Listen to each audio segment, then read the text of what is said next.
He assumes great responsibilities. He was chosen with great care, and he has my full confidence. I know that everyone here joins me in saying that you will be remembered as one of the finest directors in the history of the FBI and one of the most admired public servants of our time. Two presidents who disagreed on war and peace, on politics and constitutional rights, but agreeing on the character and service of Robert Mueller. A decorated Marine with experience in Vietnam, Mueller would register as a Republican but follow a path of public service from what seems like a bygone era, building the credibility to draw appointments from administrations in both parties and overwhelmingly bipartisan confirmations by the Senate.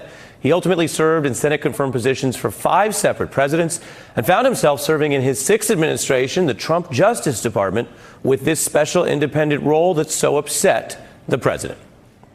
I think he is a total conflicted person. I think Mueller is a true never-Trumper. He's somebody that dislikes Donald Trump. I want to bring in presidential historian Jon Meacham. Good to have you on our special. What era did Bob Mueller come out from, and was he in some sense in a different standing than the way things work right now? He absolutely comes from a different era. You could argue that there's a line back to the founders of people who were ambitious and fallen and frail, but were also given to public service. There's the kind of Cold War bipartisan establishment that emerged after 1945. When you look at Director Mueller, you can sort of see George Herbert Walker Bush, can't you? They're sort of from the same ethos. They're people who, again, without sanctifying them, without beatifying them, they are, in fact, people who, for all of their failings, believe in a system larger than themselves. They believe in a system above self. And I think one of the reasons we're in the moment we're in is too few of us share that sense of national purpose that will actually outweigh personal gain. When you watch this all transpire, and particularly as we've discussed in our special tonight, this 60-plus days between him finishing his work and ultimately speaking, do you have the view that Mr. Mueller expected a different reception to his written work? I do. I don't have any particular insight into his mind, but it would be it's a not unreasonable thing to think that if you've given your life to law enforcement, if you spend the number of years he did on this report, that he would think that the clarity of his prose in the report and the clear sense of what he found would have received a more receptive would have met with a more receptive reaction. What's so interesting is it's almost as though Mueller comes from an age where reason had a chance, fact had a chance, but we're living in an age of unreason and reflexive ideology. That's not to romanticize the past. You know, the 1950s were ferociously partisan. The 1960s, my God, there were people in the streets. There were political assassinations. The 70s was no picnic. The 80s, people who like to think that Ronald Reagan was this wonderful figure now. A lot of Democrats thought that he was an absolute force for ill.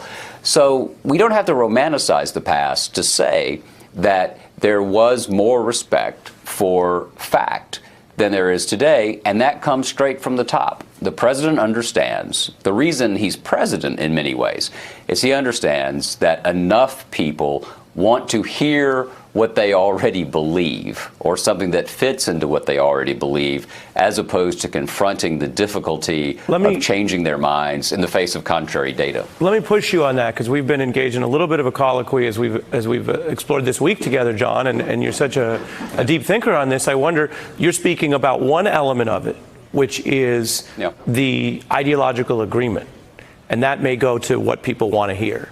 What about the other element that I think Trump understands in some ways of this era, particularly online, which is the sheer simplicity, the case closed tweet, the no collusion line that he fed to his own attorney general?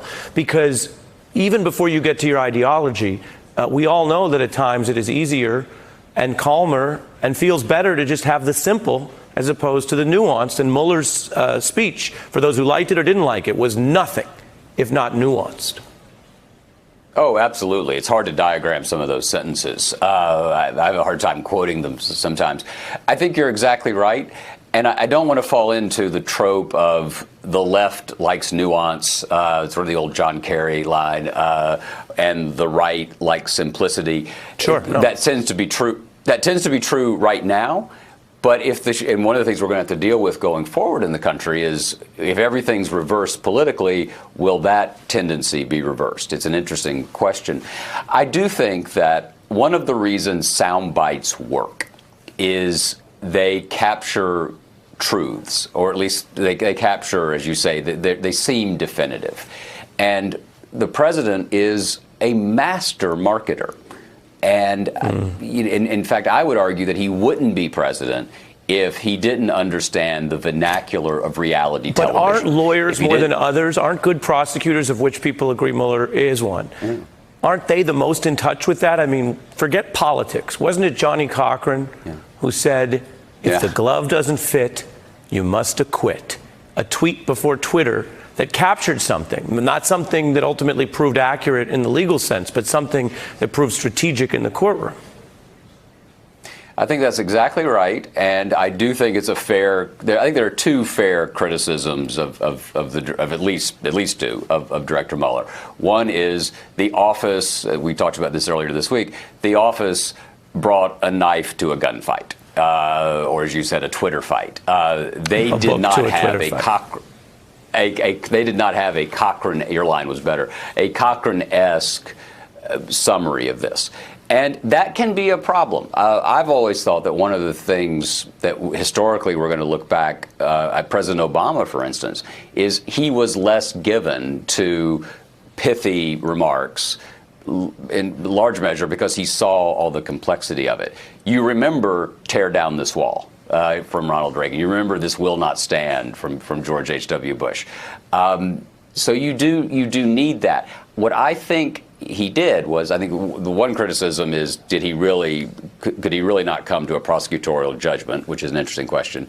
But on this particular point that you're raising, did he fail to serve his own cause in the sense of the cause of justice by finding a way to present the report in a way that would resonate more in an echo chamber, where I sometimes think of where we are now is we're dealing on the right with Chiron conservatives, folks who get most of their view of reality, or a good bit of it, from whatever Fox News puts at the bottom of the screen. And that Mueller. And so I do think that's a fair criticism. Yeah, and at the end of the day, he did this great work, but it is not accurate to only look at the report. You have to look in the wider context as people are trying to understand what happened, of what was the reception of the report, or why was he privately lobbying Barr on it, and all of that. Hey, I'm Ari Melber from MSNBC. You can see more of our videos right here, or better yet, subscribe to our YouTube channel below. You could have been anywhere in the world, but you're here with us, and we appreciate that.